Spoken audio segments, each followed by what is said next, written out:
और ये बात ठीक है कि इस चुनाव में आपने देखा कि विपक्ष जो है एक तरीके से कमजोर रहा। अगर आप जनता की बात कर ली तो जनता ने विपक्ष की जिम्मेदारी अखिलेश यादव जी और उनके गठबंधन को दी थी, और ये चुनाव भी अच्छा, तो आपने दो क्या गठबंधन के मजबूती बीच के में साथ था। नहीं लड़ा? मैं बता रहा हूं, मैं बता रहा हूं, ये चुनाव दो गठबंधन के बीच में था। एक तरफ भारतीय जनता पार्टी का गठबंधन था, दूसरी तरफ अखिलेश यादव जी का गठबंधन था। लेकिन आप सोचिए कि 2 साल तक लगातार, चाहे वो मुकदमा झेलने की बात हो, राष्ट्रद्रोह का मुकदमा लगने की बात हो, आम आदमी पार्टी का दफ्तर बंद करने की बात हो, हमारे कार्यकर्ताओं को जेल में डालने की बात हो, हमारा एक भी सांसद विधायक उत्तर प्रदेश में नहीं था और अभी भी नहीं है। बावजूद उसके हमने 2 साल लगातार जमीन पर संघर्ष किया। और मैं शिवांगी जी आपके चैनल पे ये बात बता दूं कि अगले 5 साल आपको सबसे महत्वपूर्ण भूमिका में, विपक्ष की भूमिका में अगर कोई दल दिखेगा तो आम आदमी पार्टी दिखेगा। क्योंकि राम मंदिर का घोटाला हुआ जमीन में, उसको उजागर कौन किया? आम आदमी पार्टी ने। जल शक्ति मिशन में घोटाला हुआ, किसने उजागर किया? आम आदमी पार्टी ने। कस्तूरबा गांधी बालिका विद्यालय में 18 करोड़ रुपए का घोटाला हुआ, उजागर कौन करता है? आम आदमी पार्टी। तो इस तरीके से oximeter, thermometer, ventilator, oxygen cylinder में जहां भी घोटाला हुआ, सबसे आगे बढ़ चढ़कर आम आदमी पार्टी ने इस मुद्दे को उठाया।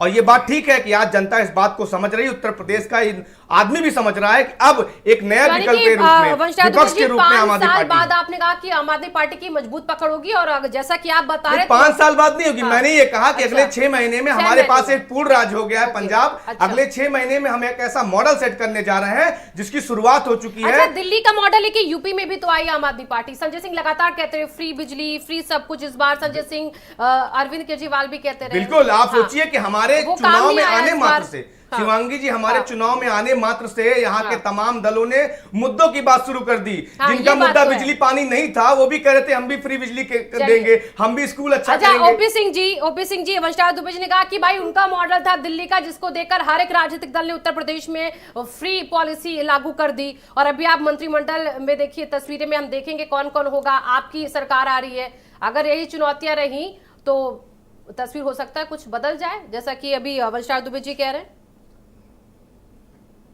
देखिए शिवांगी जी, राजनीति में सभी आशावादी होते हैं और उसी उम्मीद पर वो अपना संघर्ष करते हैं, या जो पार्टी की रणनीति है, हर पार्टी अपनी अपनी तरह से रणनीति बनाती है। मैं ये कहता हूं कि आम आदमी पार्टी की रणनीति थी, तभी तो दिल्ली में 2 बार वो चुनाव जीते। मैं इसमें क्यों तू मैं करूं, मैं इसमें छिद्रावशेषण क्यों करूं? उनकी कोई रणनीति रही होगी। पंजाब में उनको जो है आशातीत सफलता मिली, उनकी सरकार बनी, मैं उसका जनादेश का सम्मान करता हूं। देखिए दिक्कत क्या है कि विपक्ष हो चाहे हम हो, हम सही मुद्दों को प्रदेश की और देश की जनता के सामने रखने की बजाय हम तू मैं एक दूसरे पर लांछन लगाना और एक दूसरे को नीचा दिखाने का प्रयास करते हैं, जो स्वस्थ लोकतंत्र के लिए हम समझते हैं कि ये ठीक नहीं। कड़ी टक्कर देने के मंत्रिमंडल की तस्वीर इस बार ओपी सिंह जी मजबूत रखेंगे। अगर पंजाब में उनको जनादेश मिला है तो हम क्यों कहेंगे कि नहीं उनको जनादेश मिला है? आप विपक्ष को, लेकिन ये भारतीय, एक सेकंड शिवांगी जी, एक सेकंड, लेकिन भारतीय जनता पार्टी ही है जो एक ऐसी पार्टी है जो जनादेश को सिर माथे पर रखती है। लेकिन कुछ पार्टियां ऐसी हैं कि जैसे ही एग्जिट पोल की रिपोर्ट आई, ईवीएम में गड़बड़ी हो गई। इन मुद्दों पर बाद में चर्चा करेंगे ओपी सिंह जी। अभी हम कैबिनेट का इंतजार कर रहे हैं, आपकी कैबिनेट कैसी होगी और सरकार कैसी होगी। मैं चलती हूँ नावेद शिको जी के पास। नावेद शिको जी, 17 में हमने देखा 22 कैबिनेट मंत्री थे, 9 राज्य मंत्री स्वतंत्र प्रभार थे, उसी के साथ 13 राज्य मंत्री थे, यानी कि कुल लगभग 46 कैबिनेट थी, संख्या थी उसकी। इस बार क्या इतना बड़ा हमें देखने को मिल सकता है? इसकी पिक्चर, इतनी बड़ी पिक्चर दिख सकती है कैबिनेट की, या फिर कुछ कम हो सकती है, या फिर कुछ ज्यादा हो सकती है? एक बात बिल्कुल तय है, हाँ। क्योंकि ये चुनाव जो हुआ है, हाँ। ये बहुत ही भारतीय जनता पार्टी भले ही बहुमत से जीती हो, लेकिन बहुत बड़ी चुनौती उसके सामने थी। और हम सब लगातार चुनावी चर्चा में ये बात कह रहे थे कि भाजपा को चुनौती देने के लिए समाजवादी पार्टी के गठबंधन ने एक बहुत बड़ा जातिगत एक जाल तैयार किया है, एक बहुत बड़ी बिसात तैयार की गई है। और मुझे लग रहा था कि या तमाम लोगों को ये लग रहा था कि भारतीय जनता पार्टी के लिए ये जाति का जो चुनाव जब हो जाता है तो उसके लिए एक चुनौती होती है। और सपा गठबंधन ने भी, विरोधियों ने भी कोई कसर नहीं छोड़ी थी घेरने के लिए, क्योंकि ये बात सही है कि भारतीय जनता पार्टी की जो ताकत बनी है, जब वो बहुमत में आई, जब वो फ्रेम में आई, जब उत्तर प्रदेश में उसने अपना जनाधार तेज किया था, बढ़ाया था, ये उस वक्त की बात है जब वो अपर कास्ट से बाहर निकलकर छोटी जातियों, दलितों और पिछड़ों के बीच में उसने अपना विश्वास जमाया था और नरेंद्र मोदी का जादू चला था और देश की जनता, खासतौर से उत्तर प्रदेश की जनता जातिवाद से बाहर निकलकर हिंदुत्व की एकता और विकास की तरफ बढ़ी थी। ये सिलसिला तोड़ने की कोशिश की गई थी और एंटी इनकम्बेंसी के हथियार से इस बात का एक फार्मूला तैयार किया गया था कि जातिगत चुनाव करके भारतीय जनता पार्टी को कमजोर किया जाए। लेकिन जो जनादेश आया है उससे ये बात साफ हो गई है कि उत्तर प्रदेश की जनता किसी भी जातिवाद को अब स्वीकार नहीं करेगी। वो जड़ें जो है जातिवाद की वो उखड़ती हुई नजर आई हैं और भारतीय जनता पार्टी के ऊपर एक बड़ा विश्वास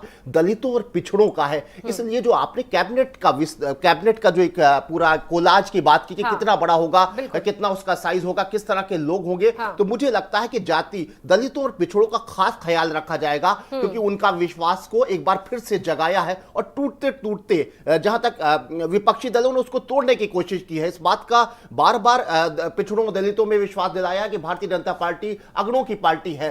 वो तुम्हारे साथ में ये तमाम घटनाएं सामने आई, चाहे वो रेप की घटना हो, चाहे कोई घटना हो, लेकिन अगड़ों दलितों ने और पिछड़ों ने भाजपा पर एक बार फिर विश्वास किया। इसलिए उनका विश्वास कायम रखने के लिए इस कैबिनेट में जरूर पिछड़ों और दलितों की बड़ी संख्या होगी। अच्छा, बिल्कुल, देखिए आपने बहुत अच्छी बात की। इस बार सारे फॉर्मूले देखते हुए भारतीय जनता पार्टी इस बार कैबिनेट का विस्तार करेगी नाविद जी, लेकिन डेप्यूटी सीएम को लेकर भी चर्चाएं बहुत तेज है। कई नाम चर्चा में है, कहा जा रहा है कि स्वतंत्र देव सिंह भी इसमें शामिल हो सकते हैं, बेबी रानी मौर्य भी देखिए इसमें शामिल हो सकती है डेप्यूटी सीएम के पद पर, केशव प्रसाद मौर्य भी हो सकता है आ जाए। ये कुछ नाम हैं, तो डेप्यूटी सीएम का फॉर्मूला इस बार क्या हो सकता है आपके हिसाब से? सारी चर्चाएं जो हैं वो धरी की धरी रह जाती हैं। बड़ी मजेदार और बहुत दिलचस्प बात है कि भारतीय जनता पार्टी जो फैसले करती है वो कहीं से लीक ही नहीं हो पाते हैं। हम लोग तमाम चर्चाएं हो चुकी, विश्लेषक की तरह से अभी फेल हुए हैं। हम सब क्या चर्चा करते थे और क्या हो गया। तो भाजपा के अंदर की एक ताकत यही है कि अंदर के फैसलों से लेकर उसका जनादेश, जनता, भाजपा पर विश्वास करने वाले वोटर भी खामोश रहते हैं और भाजपा में फैसले लेने वाले भी खामोश रहते हैं। इसको कहते हैं अनुशासन। मुझे लगता है कि नाम लेना इस वक्त ठीक नहीं होगा जिस तरह से, हालांकि अभी ये दौर चलेगा मीडिया में और चर्चाओं में कि तमाम नाम आएंगे, लेकिन ये बात जरूर है कि मैं ये बात खुल के कह सकता हूं कि केशव प्रसाद मौर्य जी क्योंकि चुनाव हारे हैं और उनको लेकर तमाम चर्चाएं और एक निगेटिविटी, एक माहौल बनाया गया था। वो कहां से माहौल पैदा हुआ था मैं उसकी चर्चा नहीं करूंगा। तो इस तमाम खबरें इस तरह की आ रही कि हो सकता है कि उनको एक सम्मानजनक केंद्र में जगह दी जाए और यहां पर किसी तरह से कुछ उनके विकल्प के तौर पर कोई बड़ा पिछड़ा जाति से जुड़ा और नेता सामने आए। लेकिन ये जरूर है कि एक महिला की भागीदारी की भी बात हो रही है, प्रदेश अध्यक्ष की भी बात हो रही है, चर्चाएं तमाम हो रही है। बिल्कुल, और देखिए चर्चाएं कितना जोर पकड़ेंगी साफ होगा जब सरकार गठित हो जाएगी। अंकुर जी, मैं आपके पास आ रही हूं। देखिए लगातार हम चर्चा करें कि मंत्रिमंडल का विस्तार कब हो कब ना हो, कौन चेहरे होंगे, कौन शामिल कौन नहीं होंगे, लेकिन इसके तरह एक सवाल आपसे ये भी बनता है कि 2019, 2017, 2022 से मिली हार के बाद इस बार आपका गठबंधन किस तरीके से और आगे प्रोग्रेसिव पॉलिटिक्स को देखेगा? देखिए शिवांगी जी, सबसे बड़ी बात यह है कि भारतीय जनता पार्टी और अगर तटस्थ विश्लेषक इसको तटस्थ नजरिए से देखते हैं, एक चश्मे से उतारकर, तो मैं आपके सम्मानित चैनल के माध्यम से ये स्पष्ट कर सकता हूं और आपको एहसास भी होगा कि भारतीय जनता पार्टी को भी इस बात का एहसास है कि 2022 का जो चुनाव परिणाम आया है और जो 2017 का चुनाव परिणाम था, दोनों में ऐतिहासिक भिन्नता है। क्योंकि आप देखिए बीजेपी को जहां टोटल 41.3% वोट शेयर परसेंटेज मिला है उत्तर प्रदेश की जनता ने और 3.8 करोड़ वोट मिले हैं, भाई समाजवादी पार्टी गठबंधन को 2.9 करोड़ वोट मिले हैं और 32.1% वोट मिला है। तो हम लोगों का जो वोटिंग है, वोट है, जो अगर आप परसेंटेज के हिसाब से ना देखकर वोट पड़ने के हिसाब से देखें तो बहुत ज्यादा डिफरेंस नहीं है। कुछ सीटों पे हम लोग 100, 200, 500 इस तरीके के वोटों से आ रहे हैं। तो भारतीय जनता पार्टी को इस बात का एहसास हो जाना चाहिए कि उसका मामला इस बार 2017 की तरीके से एक तरफा नहीं रहा। दूसरी बात है कि भारतीय जनता पार्टी की सत्तारूढ़ है। मैं आपके चैनल के माध्यम से पुनः उनको बधाई देता हूं क्योंकि अभी भारतीय जनता पार्टी के प्रतिनिधि महोदय ये कह रहे थे कि विपक्ष उनके बधाई नहीं देता या विपक्ष इसको एक्सेप्ट नहीं करता। विपक्ष इसको एक्सेप्ट करता है कि उत्तर प्रदेश के जनमानस ने जो भी फैसला किया वो शिरोधार्य है, लेकिन भारतीय जनता पार्टी को भी इस बात को एक्सेप्ट करना होगा कि अब की बार उनको विपक्ष ने उनका जो विरोध किया है, जनता के सामने जिस मुद्दों को ले गया है, जिन नीति रीति को लेता गया है, जनता ने उन मुद्दों को स्वीकार किया है और तभी विपक्ष के रूप में एक शक्तिशाली विपक्ष दिया गया है, ताकि भारतीय जनता पार्टी के निरंकुश शासन प्रणाली के ऊपर हम लोग विराम चिन्ह लगा सके। चलिए, देखिए यहाँ पर महिला ब्रिगेड की भी कमान की बात हो रही है इस बार। अंकुर जी, आप लगातार ये कहते रहे, आपका दल, आपका गठबंधन ये कहता रहा है कि महिलाओं के मसले पर भारतीय जनता पार्टी फेल है, लेकिन अब महिलाओं का स्थान उसको लेकर देखिए, राम आदित्य सिंह के, अपर्णा यादव के, बेबी रानी मौर्य का, केतकी सिंह का है, अंजुला महापौर का नाम है, कुछ नाम ऐसे जो चर्चा में। और देखिए कुछ तो दलित चेहरे भी है, अब बेबी रानी मौर्य को देख लीजिए, अंजुला महापौर को देख लीजिए। अगर ये चेहरे सारे भारतीय जनता पार्टी कैबिनेट में ले आती है तो क्या आपके लिए चुनौती हो जाएगी? देखिए, सबसे बड़ी बात है, मैंने आपसे अभी कहा कि चूंकि जनता से बहुमत प्राप्त हुआ है भारतीय जनता पार्टी को, अब वो अपने कैबिनेट में किसको शामिल रखते हैं, किसको शामिल नहीं करते हैं, इसके ऊपर अभी कोई भी टिप्पणी करना बहुत जल्दबाजी हो जाएगा। तो ऐसी स्थिति में जिस समय भारतीय जनता पार्टी अपने मंत्रिमंडल को डिक्लेयर करती है, उस समय इस विषय पे हम लोग बात करेंगे तो मुझे लगता है ज्यादा तर्कसंगत है। चलिए ठीक है, वंशा दुबे जी, मैं आपके पास आ रही हूँ। जो सवाल मेरा अभी अंकुर जी से था, आप इससे किस तरीके से सहमत हो रहे हैं कि अगर भारतीय जनता पार्टी ने इन सारी समीकरणों को फिट बैठा लिया, ओबीसी चेहरों को लाकर, महिला चेहरों को लाकर, तो वो जो तमाम आरोप लगे, कहीं ना कहीं इन चेहरों के साथ भारतीय जनता पार्टी की कोशिश होगी कि जो आरोप प्रत्यारोप लगे हैं उन वर्गों को साधा जाए? देखिए, बिल्कुल 5 साल में आपने देखा कि ओबीसी और एससी आरक्षण चोरी का भी मामला उठा था, आपको मालूम हो, शिक्षक भर्ती में। लेकिन ये बात ठीक है कि जो जनता ने जनादेश दिया है भारतीय जनता पार्टी को, वो शर्माते हैं, सभी दलों को उसको एक्सेप्ट करने में कोई गुरेज नहीं है। दूसरी चीज ये है कि एक गठबंधन, आपको मैं याद कराना चाहूंगा कि 2017 में अखिलेश यादव जी का कांग्रेस के साथ हुआ था, 2019 में अखिलेश यादव जी का बसपा के साथ हुआ था, और 2022 में भी इतना बड़ा गठबंधन हुआ। तो अब ये उत्तर प्रदेश की जनता इस बात को समझ चुकी है कि भारतीय जनता पार्टी को यहाँ की सत्ता से हटाने का जो काम है, वो मुझे लगता है कि अब अखिलेश यादव जी और उनकी गठबंधन के बस की बात नहीं है। इसीलिए आम आदमी पार्टी की जो मैं बात कर रहा हूं कि हम लोग को इस बार के चुनाव में हमने जो उपस्थिति दर्ज की, पूरे उत्तर प्रदेश में 403 विधानसभाओं में हम चुनाव लड़े और हमारा संगठन घर घर तक पहुंचा। दो सीटों पर हमको 25-25 हजार वोट मिले, कई सारी सीटों पर 7,000, 8,000, 10,000 वोट मिला। तो इसका मतलब कि जनता ने हमको अब एक तरीके से स्वागत किया उत्तर प्रदेश में खास करके। और जब हम लोग उत्तर प्रदेश के गांव-गांव में जा रहे थे शिवांगी जी, तो लोग ये बात कह रहे थे कि इस बार तो नहीं, लेकिन अगली बार 2027 में तन मन धन से हम लोग आपके साथ खड़े रहेंगे। मंत्रिमंडल की जो बात रही, आपने जो कहा कि जो भी मुद्दे 5 साल में उठे, उस मुद्दे को कितना भारतीय जनता पार्टी यहां पर उसको ठीक कर सकती है, जो गड़बड़ियां थी उसको कितना ठीक कर सकती है, मंत्रिमंडल में किसको लाएंगे किसको नहीं लाएंगे, ये बात सही है। अभी जैसे नावेद जी ने भी कहा कि जो पिछड़ों का मामला था, दलितों का मामला था, उसको अभी कितना भर पाते हैं, ये उनके विवेक के ऊपर है। जी, नावेद शिको जी, मैं आपके पास आ रही हूँ। देखिए, इस बार ये भी चर्चा है, अभी तक हमने 17 में देखा 2 डेप्यूटी सीएम थे, ब्राह्मण चेहरा भी था, और इसी के साथ मौर्य समाज से भी आता चेहरा यहाँ पर सामने रखा गया, उस वोट बैंक को भी साधने की कोशिश की गई। इस बार ये भी है अभी तक जो चर्चाएं कि 4 डेप्यूटी सीएम हो सकते हैं, क्या ऐसा संभव है? नहीं, मुझे नहीं लगता है। अच्छा, यहाँ पर ये कहीं ना कहीं बचकानी चीज हो जाएगी, और ये सारी चीजें तब होती हैं जब सरकार का गठन करने वाले दबाव में होते हैं। ये ऐसा वक्त नहीं है, उनके पास में दबाव की कोई वजह नहीं है। और इस तरीके से योगी आदित्यनाथ जब पहली बार सीएम बने थे तो वो जरूर मजबूरी थी कि कुछ ऐसे चेहरे थे जिनके ऊपर उम्मीद की जा रही थी, एक जाति का और तमाम चीजें थी। लेकिन ये ऐसा समय है जब यहाँ पर योगी आदित्यनाथ जी एक बहुत मजबूत चेहरे के तौर पे उभरे हैं और उनको स्वीकार किया गया है और उनका चेहरा पेश किया गया था। ऐसा नहीं है, उनका चेहरा पेश किया गया था और जनाधार मिला। तो मुझे नहीं लगता कि कोई बहुत सपोर्टिंग की जरूरत पड़ेगी। वो अपने आप में चेहरा, हाँ जरूर है कि कैबिनेट में ज्यादा से ज्यादा और हर जाति, हर समुदाय और हर तरह के लोगों का, सीनियर जूनियर, सारी चीजों का ख्याल रख के जरूर उसका एक मजबूत गठन होगा। लेकिन मुझे नहीं लगता है कि 4 या 5 इस तरीके से किसी मजबूरी में बैलेंस करने की कोशिश की जाएगी। और अब चलेंगे ओपी सिंह जी, मैं आपके पास आती हूँ। देखिए, विधानसभा अध्यक्ष को लेकर भी क्योंकि चर्चाएं चल रही हैं, जब भी आपकी सरकार गठित होगी तो उसमें एक नाम सुरेश खन्ना का सामने आ रहा है, कहा जा रहा है कि उनकी विधायकी को बुलाने की कोशिश है।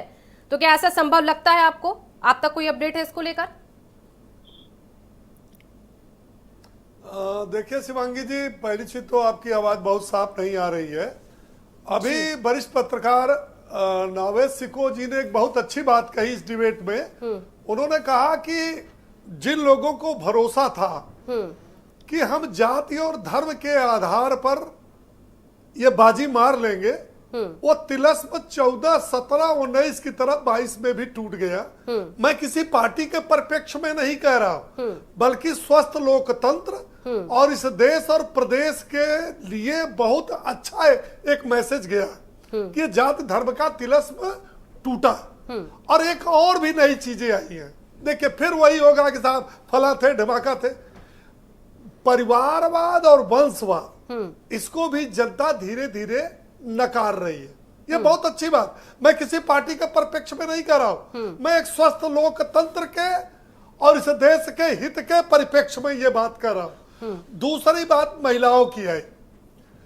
अभी जो अखबारों में और सब में जो एक आंकड़ा आ रहा है, उसके मुताबिक इस प्रदेश की महिलाओं ने सर्वाधिक मत भारतीय जनता पार्टी को दिया है। और उसमें हमारे चाहे हिंदू हो चाहे मुसलमान हो, सबने दिया है। वो इस बात को भूल गए कि जो लोग वाईएम का नारा दे रहे हैं, वाईएम का नारा देकर के चुनाव जीतना चाहते हैं। और जैसा कि मुझे बड़ा ताज्जुब हुआ कल शिवांगी जी कि जो 3-3 बार इस प्रदेश की मुख्यमंत्री रही हो, वो बहन मायावती ने एक बयान सार्वजनिक रूप से जारी किया, जो मुझे बड़ा आश्चर्यजनक लगा कि मुसलमानों ने मुझे वोट नहीं दिया, पछताएंगे। अरे भाई, हिंदू हो, मुसलमान हो, सिख ईसाई हो, किसी के बधुआ मजदूर हैं कि वो उस पार्टी को ही वोट देंगे? नंबर 1। नंबर 2, अगर आप किसी के जाति से, किसी धर्म से वोट की उम्मीद करते हो, तो पहले तो ये बताओ कि जब तुम्हारी सरकार थी तो उस जाति और धर्म के लिए क्या किया? आपने कुछ किया? हम कहते हैं कि हम मुस्लिम बहनों के लिए 3 तलाक जैसे कुप्रथा को समाप्त किया, तो अब इसका जनमत कर लीजिए। यह समाजवादी पार्टी के लोगों ने, कांग्रेस के लोगों ने, सारे लोगों ने विरोध किया। लेकिन उन बहनों से पूछो जिनको इस कुप्रथा से निजात मिली है, वो किसी की भी बहन हो सकती है, किसी की भी बेटी हो सकती है। उन महिलाओं से पूछो कि देश की आजादी के 70 साल बाद जब वो सुबह उठती है तो उसको शौचालय किसने दिया? वो जब सुबह उठती है तो उसको आवास किसने दिया? जब वो रसोई में जाती है घर में तो उसको गैस किसने दिया? चलिए ओपी सिंह जी, ये आपने योजनाएं महिलाओं के लिए निकाली, यकीनन इनका फायदा महिलाओं को मिला भी है, लेकिन अब मंत्रिमंडल में भी इनकी भागीदारी भी क्या ऐसी होगी? किसने दिया? ओपी सिंह जी, जो योजनाओं का जिक्र किया, वो योजनाएं आपने निकाली, महिलाओं के लिए अच्छी बात है, लेकिन क्या अब इन योजनाओं के बाद मंत्रिमंडल में भी खास चेहरा महिला का हो सकता है, आपको लगता है? बिल्कुल होगा। देखिए, भारतीय जनता पार्टी चाहे नौजवान हो, किसान हो, महिलाओं, सबका सम्मान करते हैं और हमारी दोनों योजनाएं उनको चलती हैं। आप देखिएगा, भारतीय जनता पार्टी का जो मंत्रिमंडल बनेगा उसमें हमारी महिलाओं को, जो हमारी महिला नेता है पार्टी की, उनको उचित और सम्मानजनक स्थान मिलेगा। इसको पूरा प्रदेश देखेगा। चलिए ठीक है, अंकुर जी मैं आपके पास आ रही हूँ। देखिए, महिलाएं, एक सवाल और करना चाहता हूँ, बताना चाहता हूँ कि हमारी पार्टी से प्रभावित होकर के कांग्रेस की चाहे अदिति सिंह हो, चाहे समाजवादी पार्टी की अर्पणा यादव हो, विभिन्न दलों से भारी संख्या में महिलाएं हमारी पार्टी में आई हैं। चलिए ओपी सिंह जी, आपके सवाल का